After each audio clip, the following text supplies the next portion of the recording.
سیاستدان، بہت سارے سیاستدان اور خاص طور پہ شاہد خاقان عباسی صاحب کہتے ہیں کہ نیب کو ختم کر دیں کیونکہ یہ انتقامی کام کرتا ہے، انتقامی کارروائیاں کرتا ہے. تو یہاں تو نیب کے قوانین نہیں تبدیل کیے جا رہے، اور اب جب اختیارات مل گئے ہیں تو کیا پھر انتقامی کارروائیاں دیکھ رہے ہیں آپ؟ دیکھیے، نیب کی جو ہسٹری ہے وہ کوئی تابناک نہیں ہے، کوئی اتنی شاندار ہسٹری نہیں ہے. خاص طور پر جہاں پر ہم دو معاملات کو کہتے ہیں، ایک تو یہ کہ جو ریکوری ہے، سب سے امپورٹنٹ کام تو نیب کا یہی تھا کہ اگر کوئی ایسا عوامی پیسہ ہے، عوامی عہدے پر فائز کسی فرد نے جو ہے وہ اگر اس کو استعمال کیا ہے یا کوئی کرپشن کی ہے تو وہ ریکوری جو ہے وہ اس سے کی جائے. یہ ادارے کا بنیادی تھا. اور دوسرا یہ کہ اس شخص کو پکڑا جائے. لیکن اگر نیب کی جو ٹرائل کورٹس ہیں ان میں تو ہم نے کیسز میں کنوکشن دیکھی ہے، لیکن یہ کبھی بھی اوپر جو ہائی کورٹ اور سپریم کورٹ کے اندر جو معیار ہوتا ہے ایک کنوکشن کا، اس کے اوپر کبھی بھی یہ فیصلے ٹھہر نہیں سکے، اور اسی وجہ سے یہ کوئی ریکارڈ کو بہت شاندار نہیں ہے. پھر نیب کے جو قوانین تھے اور ان کا جس طرح سے استعمال کیا گیا، اس پر عدالتوں کے اپنے فیصلے موجود ہیں. آپ پچھلے 4-5 سالوں کے اندر یہی ہائی کورٹ کی آبزرویشن اور بڑی سخت آبزرویشن ہیں. کچھ ضمانتوں کے فیصلے جو لاہور ہائی کورٹ سے آئے، اسلام آباد ہائی کورٹ نے دیکھے، پھر عدالتوں کے اندر جو ریمارکس نیب کے حوالے سے دیے جاتے رہے. میرا خیال ہے چیف جسٹس اور جو 3 رکنی بینچ ہے، جن میں سے 2 ججز نے ان ترامیم کے حوالے سے فیصلہ دیا، ان کے سامنے وہ نیب کے حوالے سے انہی کی ادارے کے اندر جو فیصلے لکھے گئے ہیں، جو ریمارکس دیے گئے ہیں، وہ بھی سامنے ضرور ہوں گے. تو کہنے کا مقصد یہ ہے کہ نیب کی تاریخ بہت زیادہ شاندار نہیں ہے، اور یہ تاریخ یہ نہیں ہے کہ پچھلے کوئی 3-4-5 سال کی. نیب کا ادارہ جب سے بنا ہے، جب سے احتساب بیورو تھا، اور احتساب بیورو کے بعد نیشنل اکاؤنٹیبلٹی بیورو مشرف کے دور میں اس کو بنایا گیا، اور تب سے لے کر اب تک بہت اچھا ریکارڈ اس معاملے میں نہیں رہا ہے. دوسری عام چیز، ایک تو میں نے یہ عدالتی فیصلوں کا اور جو آبزرویشن کا حوالہ دیا، ریکوری کے حوالے سے بھی آپ دیکھیں تو وہ کوئی بہت زیادہ ایسے ہمیں وہ نمبرز نہیں ملتے کہ جس پہ کہا جائے کہ اس ادارے نے واقعی بہت اچھا کام کیا. بہت ساری چیزیں عامر صاحب بھی ان کا ذکر کر چکے ہیں، میں اس کی ڈیٹیل میں نہیں جانا چاہتا. لیکن ان قوانین کو بدلنے کی جو کوششیں ہیں وہ سیاستدانوں نے بار بار کی ہیں، حکومتوں نے کی ہیں. یوسف رضا گیلانی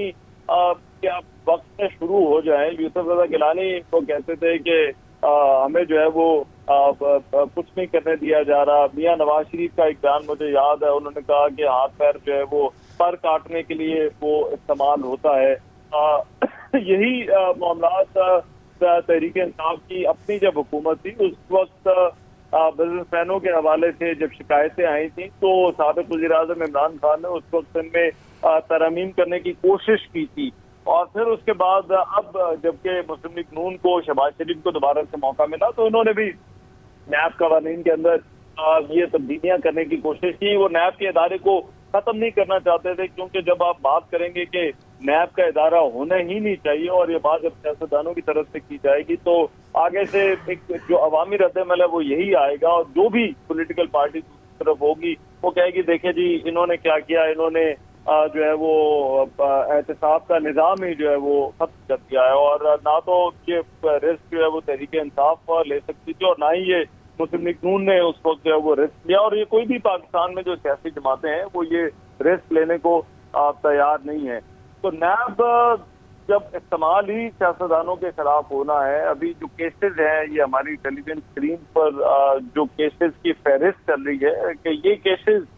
واپس ٹرائل کورٹ کے اندر جائیں گے، تو یہ سارے سابق صدر آصف علی زرداری، 6 وزرائے اعظم ہیں، جو سیاستدانی ہیں جن کے کیسز سے اس وقت زیادہ بات ہو رہی ہے. تو نیب کے قوانین کے اندر ایسا معلوم ہوتا ہے کہ کوئی تبدیلیاں کرنا بھی بہت زیادہ کوئی آسان نہیں ہے، چاہے وہ حکومت ہو، اور حکومت بھی ایسی ہو جس کے پاس مطلوبہ نمبر بھی ہوں، جس کے پاس میجورٹی بھی ہو، جو ان قوانین کے اندر تبدیلیاں کرنے کی صلاحیت بھی رکھتی ہو. میں نے کہا نا، پیپلز پارٹی کے پاس کیا نمبر نہیں تھے کہ وہ نیب کے قوانین کے اندر تبدیلیاں کر لیتے؟ کیا میاں نواز شریف جب وزیر اعظم تھے تو کیا ان کے پاس اتنی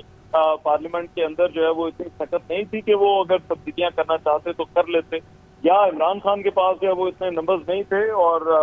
یہ تو تمام کے تمام صلاحیت تو ان تمام حکومتوں کے پاس ہی، لیکن اس کے باوجود وہ ایسا نہیں کر سکے. تو اس میں اب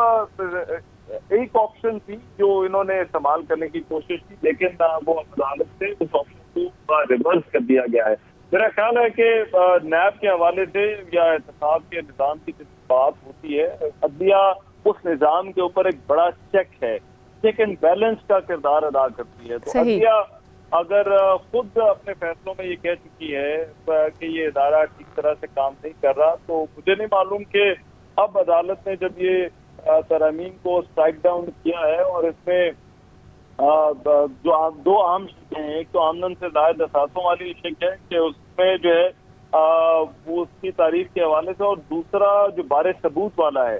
یہ بڑی امپورٹنٹ شک ہے، کیونکہ بہت سارے کیسز میں جس طرح سے عامر صاحب بھی بات کر رہے تھے کہ کیس بنا دیا جاتا ہے، لیکن اس کے بعد جو ہے وہ کہا جاتا ہے کہ بعد میں دیکھیں گے اس کا جو ہے وہ کیا کرنا ہے. وہ جو شخص جس پر الزام ہے وہ جسٹیفائی کرے کہ اس نے جو ہے وہ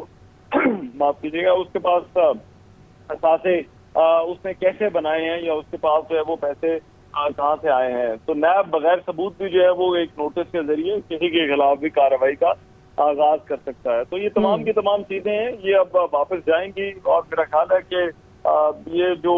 تھوڑا بہتری کرنے کی کوشش سیاستدانوں نے کی تھی، تو یہ اب دوبارہ واپس چلے گا. اور میں پھر کہہ رہا ہوں کہ یہ تحریک انصاف کیونکہ اب وہ اپوزیشن میں ہے، جب یہ چیئرمین پی ٹی اے نے درخواست دی تھی تو اس وقت وہ جیل میں نہیں تھے، اس وقت وہ باہر تھے، اور ان پر نیب کے جو کیسز تھے ان پر اتنی زیادہ بات بھی نہیں ہو رہی تھی. اس کا جو یہ جو 500 ملین سے کم کیسز والا معاملہ ہے، بار ثبوت جو ہے وہ اب جس پر الزام ہوگا اس کے اوپر ہوگا. تو یہ تمام کے تمام وہ شکیں ہیں جن کا جو ہے وہ تحریک انصاف کے جو پبلک آفس ہولڈرز رہے ہیں ان کی حکومت میں، ان پر بھی جو ہے وہ بڑا اثر پڑتا ہے، ان پر بھی اثر پڑے گا. والے پہ. جی جی جی. اچھا عامر صاحب کیا کہیں گے آپ، جیسے ابھی تھوڑی دیر پہلے آپ نے ذکر کیا کہ کوئی ایک جج سپریم نہیں ہونا چاہیے، تمام ججز کو برابر کے حقوق ملنے چاہیے. سو موٹو ایکشن کی بات کی جائے تو پوری دنیا میں یہ ایگزامپل نہیں ملتی کہ کوئی بھی جج اکیلا سوموٹو لے لے. ہاں اکا دکا اگر کوئی ایگزامپل ہے تو اس میں یہ ہوتا ہے سوشل ایشوز کے اوپر سوموٹو لیا جاتا ہے، لیکن پاکستان میں گنگا الٹی بہتی ہے، سیاسی معاملات کو انوالو کر دیا جاتا ہے، اور وہ با اختیار لوگ سیاستدان جن کو عوام سلیکٹ کرتی ہے، اور سیاستدان تبدیلی کی کوشش بھی کریں تو کامیاب نہیں ہوتے اور پھر شکوے کرتے ہوئے نظر آتے ہیں. دیکھیں یہ خود نیب کا جس پہ فیصلہ آیا ہے، ایک تو پریکٹس اینڈ پروسیجر قانون کے خلاف ہے، دوسرے پوری سپریم کورٹ چلا ہی یہ 184(3) کے تحت رہے ہیں، جہاں پہ وہ اپنا ثوابدیدی اختیار استعمال کرتے ہیں. آنا تو یہ چاہیے تھا، یا تو یہ ہائی کورٹ میں چیلنج ہوتا، وہاں سے فیصلہ آتا اور سپریم کورٹ سنتی، لیکن چونکہ عمران خان صاحب کی درخواست تھی، عمران خان صاحب نے 2 دفعہ نیب آرڈیننس جو ایشو کیا، اور یہی سپریم کورٹ بیٹھی تھی، اور دونوں دفعہ وہ لیپس ہوا، لیکن انہوں نے اس کو نہیں چھیڑا. انہوں نے بہت ساری وہ شکیں جو آج اس قانون میں ختم بھی کی گئی اور بحال بھی رکھی گئی، وہ انہوں نے بھی کی تھی، لیکن انہیں یہ سوٹ کرتا تھا، شاید اب آگے چل کے نہ ہو. لیکن میں آپ کو ایک بات بتا دوں کہ جو 18ویں ترمیم ہوئی تھی اس میں شرائط آرٹیکل 270(a) کی ذیلی شک 2 کے بارے میں آئی تھی. اس سے میرا نہیں خیال کہ یہاں بھی کسی نے پڑھا ہے فیصلہ کرتے ہوئے، کیونکہ جو قانون بشمول نیب آرڈیننس 10 اپریل کے روز سے نافذ عمل ہوتا، دوسرے وہ قانون جو 12 اکتوبر 1999 کے روز سے آئین سے مطابقت رکھتا ہو. یہ 18ویں ترمیم میں چیزیں آئیں، اس میں نیب پہلی شک میں تو پورا اترتا ہے، لیکن بنیادی حقوق کی جو شک ہے اس کے مطابق کسی شخص کو اپنے خلاف شہادت دینے پہ مجبور نہیں کیا جا سکتا. یعنی یہ جو کہتے ہیں نا بار ثبوت بھی آپ پہ ہے کہ گواہی بھی خود ہی دو کہ تم چور ہو یا نہیں ہو، بلکہ وہ اس وقت تک معصوم ہوگا جب تک استغاثہ یعنی نیب اس کیس میں شہادت شخص سے بالا تر جرم کا ارتکاب کرنے کی ثابت نہ کر دے. اب آپ مجھے بتائیں کہ یہ کیا فیصلہ آیا ہے کہ نیب آرڈیننس کے بارے میں پھر آگے موجودہ انتخابات کے بارے میں جو نااہلی کی سزا ہے وہ غیر آئینی ہو چکی ہے، کیونکہ آرٹیکل 63(a)(2) کے پیرا پی کے نیچے وضاحت کے مطابق 10 اپریل 2010 کے بعد نیب آرڈیننس سمیت کسی آرڈیننس کے ذریعے نااہلی کو قانونی درجہ حاصل نہیں ہوا. اب اچھا نہ آئین پڑھنا ہے، لیکن چونکہ ذہن بنا لیا گیا ہے کہ ایک کیس پہ فیصلہ دینا ہے، ساتھی جج کی بات بھی نہیں سننی، اچھا پارلیمنٹ کی بات بھی نہیں سننی کہ وہ کہہ رہی ہے کہ آپ چھتیس بنائیں کہ سپریم کورٹ کے 3 جج بیٹھ کے سینئر موسٹ فیصلہ کر لیں کہ کس سننا ہے. 184(3) کے بارے میں کیسز کو کیسے سنا جائے گا؟ نہیں، غصہ آیا ہوا ہے۔ اب انہی ججز کو سپریم کورٹ کے اندر بیٹھے ہوئے یہ بات کیوں نہیں غصہ آتا اس بات پہ کہ یہ جو رولز بنے ہوئے 1980 کے، یہ جنرل ضیاء الحق کے بنائے ہوئے ہیں۔ آئین کے تحت سپریم کورٹ بنی، پھر قانون کے تحت سیٹیں آئیں، پھر رولز بنے۔ 1997 میں جس نواز شریف پہ بہت غصہ ہے کچھ لوگوں کو، اس نے یہ 17 ججوں کا قانون بنایا تھا۔ یہ کسی کو پتا ہو یا نہ ہو، لیکن بات سمجھنے کی ہے کہ سپریم کورٹ کے موجودہ جج 1997 کے قانون کے تحت مقرر ہوئے تھے۔